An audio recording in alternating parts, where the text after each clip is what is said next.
आज हम आपको एक जादुई चीज बताने वाले हैं। जादुई चीज का नाम है सदाबहार इक्वेशन। सदाबहार इक्वेशन का मतलब ये है कि रेट कांस्टेंट का एक ऐसा इक्वेशन जिससे हम किसी भी ऑर्डर ऑफ रिएक्शन के लिए रेट कांस्टेंट निकाल सकते हैं, और वो इक्वेशन सदाबहार इक्वेशन होता है। ये स्मॉल के का मतलब रेट कांस्टेंट, और यहाँ पर हम लोग लिखते हैं टी और n-1, और यहाँ पर इसके अलावा 1/AT की पावर n-1 माइनस 1/A0 की पावर n-1। देखिए सदाबहार इक्वेशन हम क्यों कह रहे हैं, इस बात को भी समझ लिया जाए कि सदाबहार इक्वेशन का मतलब जैसे सदाबहार गाने होते हैं जो हर मौसम में सुने जा सकते हैं, उसी तरीके से सदाबहार इक्वेशन है।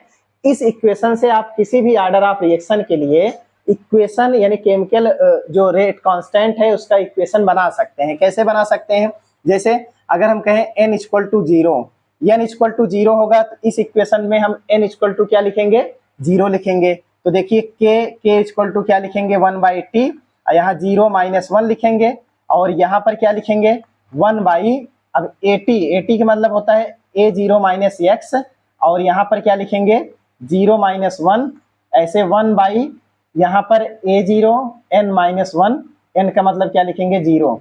अगर इस इक्वेशन को हम दोबारा सॉल्व करें, यहाँ पर हो जाएगा -1/t, और ये क्या हो जाएगा, देखिए अब ये पावर माइनस है, तो अगर जैसे इसका पावर -1 है, इसको ऊपर ले जाएंगे तो +1 हो जाएगा, तो ये हो जाएगा, और इसको भी ऊपर ले जाएंगे इसी तरीके से, ये A0 पावर 1 हो जाएगा। तो एक इक्वेशन हमारा ये बना। अब देखिए ये कैंसिल हो गया, तो k = क्या मिला, अब अंदर क्या बचा है, ये -1/t, अंदर भी -x बचा है, तो ये k = क्या हो गया, x/t। तो हुआ ना कि ये एक ऐसा इक्वेशन है जिससे हमने अभी क्या निकाला, जीरो ऑर्डर ऑफ रिएक्शन के लिए रेट कांस्टेंट k के इक्वेशन निकाले हैं। जैसे हम लोगों ने जीरो ऑर्डर रिएक्शन के लिए निकाला, देखिए इस सदाबहार इक्वेशन से बस एक ऑर्डर ऑफ रिएक्शन, यानी अगर ऑर्डर ऑफ रिएक्शन फर्स्ट होगा तो फर्स्ट के लिए इक्वेशन नहीं डिराइव होगा, क्योंकि फर्स्ट में लॉग आता है और इसमें लॉग कहीं दिख नहीं रहा है।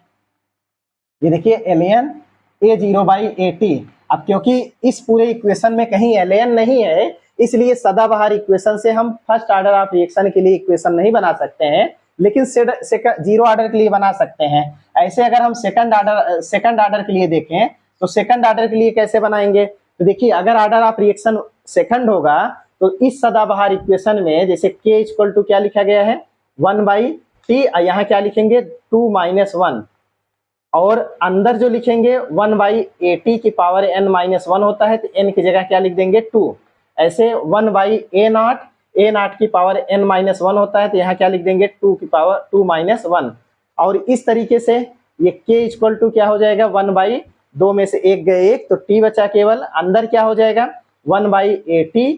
अब देखिए 2 में से एक गए, पावर 1 हो जाएगा, -1/A0 की पावर 1 हो जाएगा। अब ये इक्वेशन किस ऑर्डर ऑफ रिएक्शन के लिए आप लोगों ने पढ़ा था, तो हम लोगों ने किसके लिए पढ़ा था, सेकंड ऑर्डर ऑफ रिएक्शन के लिए। तो इसीलिए इसको कहा गया है कि सदाबहार इक्वेशन है, किसके लिए, रेट कांस्टेंट के लिए। और अगर इस इक्वेशन से हम किसका नहीं बता सकते हैं, केवल फर्स्ट ऑर्डर ऑफ रिएक्शन का नहीं बता सकते हैं। आप कह रहे हो कि साहब जैसे आप जीरो का बताए, सेकंड का बताए, वैसे थर्ड ऑर्डर के लिए बताएं, तो चलिए थर्ड ऑर्डर का हम लोग सीख लेते हैं कि कैसे थर्ड ऑर्डर का निकालेंगे। तो थर्ड ऑर्डर के लिए इसका मतलब n = क्या हो जाएगा 3 हो जाएगा। तो जब n = 3 हो जाएगा, तब देखिए इस ऊपर वाले इक्वेशन में k = 1/t, यहाँ क्या लिखेंगे 3 - 1 लिखेंगे, और ये क्या हो जाएगा AT की पावर 3 - 1 माइनस A0 की पावर 3 - 1। तो ये हमारा जो इक्वेशन बनेगा k = 1/2t, अंदर क्या हो जाएगा 1/AT का स्क्वायर और -1/A0 का स्क्वायर। ये थर्ड ऑर्डर ऑफ रिएक्शन के लिए डिराइव्ड रेट कांस्टेंट इक्वेशन है ना कमाल का इक्वेशन। तो हमारे ख्याल से आप ऐसी गलती नहीं करेंगे कि इसको आप याद ना रखें। तो ये एक ऐसा इक्वेशन है जिसके माध्यम से आप किसी भी ऑर्डर ऑफ रिएक्शन के लिए आप रेट कांस्टेंट की वैल्यू आप पलक झपकते बता सकते हैं। आपको वैसे याद रहना चाहिए, अगर याद नहीं है तो कोई बात नहीं, आप इस इक्वेशन के सहारे चीजों को मतलब बना सकते हैं। चलिए जैसे हमने रेट कांस्टेंट के लिए एक सदाबहार इक्वेशन बनाया है, वैसे ये देख लेते हैं कि हाफ लाइफ यानी अगर t बराबर हम क्या लिख दें टी बराबर टी हाफ, तो इसका मतलब ए टी बराबर क्या हो जाएगा, ए नॉट बाई 2 हो जाएगा। तो ये वैल्यू हम यहाँ पे रखेंगे, ये वैल्यू हम यहाँ पे रखेंगे। अगर रखते हैं तो क्या मिलता है आंसर, हम देखते हैं अभी। तो के इक्वल टू क्या हो जाएगा, टी हाफ, और यहाँ क्या लिखेंगे, एन माइनस 1, और ये अंदर क्या हो जाएगा 1 by a naught divided by 2 की power n minus 1 minus one by a naught की पावर एन माइनस 1। अगर इसको हम लोग सॉल्व करें तो टी हाफ को इधर लेके चले आए तो के इधर आ जाएगा। तो टी हाफ इक्वल टू क्या हो जाएगा बच्चों, तो ये हो जाएगा 1 बाई के इंटू एन माइनस 1। यहाँ क्या हो जाएगा, अब देखिए ये ए बाई 2 है, तो अपने पावर के साथ ये ऊपर चला जाएगा, क्योंकि एन माइनस 1 इसका भी पावर होगा, इसका भी पावर होगा, तो ये ऊपर आएगा तो क्या हो जाएगा 2 की power n minus 1 divided by a naught की पावर एन माइनस 1। अब माइनस क्या हो जाएगा ए नॉट की पावर एन माइनस 1। और इस तरीके से हम ये देख रहे हैं कि जो टी हाफ की वैल्यू आया वो आ गया। अब देखिए इसमें से इसको हम घटाएंगे, क्योंकि दोनों क्या है नीचे सेम है, तो ऊपर लिखेंगे 2 की power n minus 1 minus 1 divided by k n minus 1, और यहाँ क्या लिखेंगे ए नॉट की पावर एन माइनस 1। तो ये भी इक्वेशन जो है हाफ लाइफ इक्वेशन के लिए, हाफ लाइफ वैल्यू निकालने के लिए सदाबहार इक्वेशन की तरह काम करेगा। अब देखिए कैसे, तो अब जैसे हमने टी हाफ बराबर अभी क्या सॉल्व किया है, इक्वल टू 2 की पावर एन माइनस 1 माइनस 1 और डिवाइडेड बाई क्या हो जाएगा के इंटू एन माइनस 1 और ए नॉट की पावर एन माइनस 1 ना। अब देखिए अगर इस इक्वेशन में हम n इक्वल टू 0 रख दें, तो n इक्वल टू 0 रखने का मतलब क्या हुआ कि टी हाफ इक्वल टू 2 की पावर 0 माइनस 1 हो जाएगा। तो हम लिखेंगे 2 की पावर 0 माइनस 1 और डिवाइडेड बाई के, और यहाँ n की जगह क्या लिखेंगे 0, तो 0 माइनस 1, और ये ए नॉट की पावर n माइनस 1, तो 0 माइनस 1 लिखेंगे, यही लिखेंगे ना। अब देखिए ये टी हाफ बराबर क्या हो जाएगा, बराबर ये 2 की पावर माइनस 1 है, 2 की पावर माइनस 1 का मतलब क्या हुआ कि 1 बाई 2 हो गया, और ये माइनस 1 हो गया, और नीचे क्या हो जाएगा, नीचे जो है के और यहाँ पर माइनस 1 है, और ये ए की पावर ए नॉट की पावर माइनस 1 है। अब इसको सॉल्व किया जाए तो ये 2 एकन्नम 2, यानी t half is equal to, पहले ऊपर वाला सॉल्व कर लेते हैं, तो ये 1 माइनस 2 हो जाएगा, नीचे 2 हो गया, और ये क्या हो गया माइनस के इंटू ए की पावर माइनस 1। अब अगर इस पूरे इक्वेशन को हम लोग सॉल्व करें तो बहुत आसानी से सॉल्व हो जाएगा कि 1 माइनस 2 मतलब माइनस 1, तो माइनस 1 बाई 2 हो जाएगा, तो ये 2 नीचे आ जाएगा, तो और माइनस माइनस क्या हो जाएगा प्लस हो जाएगा, तो टी हाफ की जो वैल्यू होगी प्लस 1 बाई 2 के, और ये ए की पावर माइनस 1 है, तो ये ऊपर चला जाएगा। तो अब ये बताओ मेरे प्यारे साथियों, जब जीरो ऑर्डर ऑफ रिएक्शन पढ़े थे तो हाफ लाइफ वैल्यू यही निकाला गया था ना, इसीलिए इसको क्या बोला गया कि ये सदाबहार इक्वेशन है। और यहाँ पर देखिए हाफ लाइफ की वैल्यू किसके ऊपर डिपेंड कर रही है, इनिशियल कंसंट्रेशन के ऊपर डिपेंड कर रही है। ठीक, इसी तरीके से अगर देखा जाए तो इस इक्वेशन से आप किसी भी ऑर्डर ऑफ रिएक्शन के लिए आप ये बता सकते हैं कि हाफ लाइफ और इनिशियल कंसंट्रेशन में क्या रिलेशन है। कैसे बता सकते हैं, जैसे अगर देखा जाए तो टी हाफ यानी इस इक्वेशन में ये भी आपका कांस्टेंट होगा, ये भी कांस्टेंट होगा, ये पूरा कांस्टेंट होगा, तो इनवर्सली प्रोपोर्शनल क्या हो जाएगा ए नॉट की पावर माइनस 1।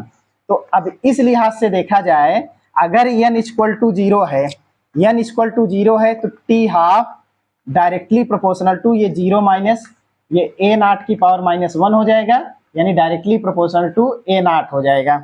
ऐसे n इक्वल टू अगर 1 कर दें तो 1 माइनस 1 हो जाएगा, तो t half directly proportional to a naught 1 minus 1, तो ए नॉट की पावर 0, इसका मतलब 1 होता है। इसका मतलब 1 होने का मतलब क्या है कि इनिशियल कंसंट्रेशन पर ये इंडिपेंडेंट है, इनिशियल कंसंट्रेशन पे डिपेंड नहीं कर रहा है। अगर n इक्वल टू हम 2 लिख दें तो हाफ लाइफ की वैल्यू क्या होगा मेरे प्यारे साथियों, तो हम यहाँ क्या करेंगे, 2 में से 1 को घटाएंगे तो a0 की पावर 2 - 1 कर देंगे, और इस तरीके से जब 2 में से 1 को घटाएंगे तो यहाँ पर क्या मिल गया, a0 मिल गया। अगर आप ये समझिए कि n इक्वल टू हम 3 कर देंगे तो t½ की वैल्यू क्या हो जाएगी, अब यहाँ पर a0 यहाँ 3 - 1, इसका मतलब a0 की पावर स्क्वायर। और ये सब सॉल्व करके हम लोग इसके पहले पढ़े हैं कि जब जीरो ऑर्डर ऑफ रिएक्शन होता है तो हाफ लाइफ किसके डायरेक्टली प्रोपोर्शनल होता है, इनिशियल कंसंट्रेशन। जब फर्स्ट ऑर्डर ऑफ रिएक्शन होता है तो इनिशियल कंसंट्रेशन पे डिपेंड नहीं करता है, और जब सेकंड ऑर्डर ऑफ रिएक्शन होता है तो इनवर्सली प्रोपोर्शनल, और थर्ड ऑर्डर ऑफ रिएक्शन होता है तो इनवर्सली प्रोपोर्शनल स्क्वायर का, इनवर्सली स्क्वायर का प्रोपोर्शनल होता है इनिशियल कंसंट्रेशन के। ये बातें हम लोग समझ गए, हमारे ख्याल से कोई दिक्कत आपको नहीं होगी। अगर मान लीजिए एक रिएक्शन है, हाइपोथेटिकल है कि रिएक्टेंट कन्वर्ट हो रहा है प्रोडक्ट P में, अगर रिएक्टेंट का अमाउंट A1 है, इस दशा में जो हाफ लाइफ है मान लीजिए वो T½ है।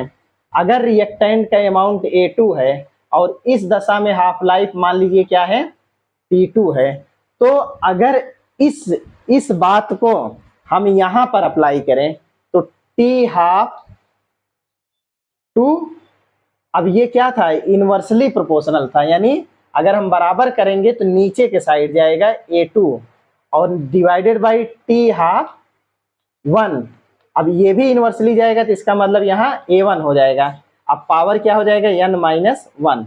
तो ये भी आप सवाल जो है इस पर आधारित कुछ सवाल होते हैं उसको सॉल्व कर सकते हैं। जैसे एक छोटा सा उदाहरण बता ही दें आपको कि मान लीजिए ये कहा गया है कि if initial amount of reactant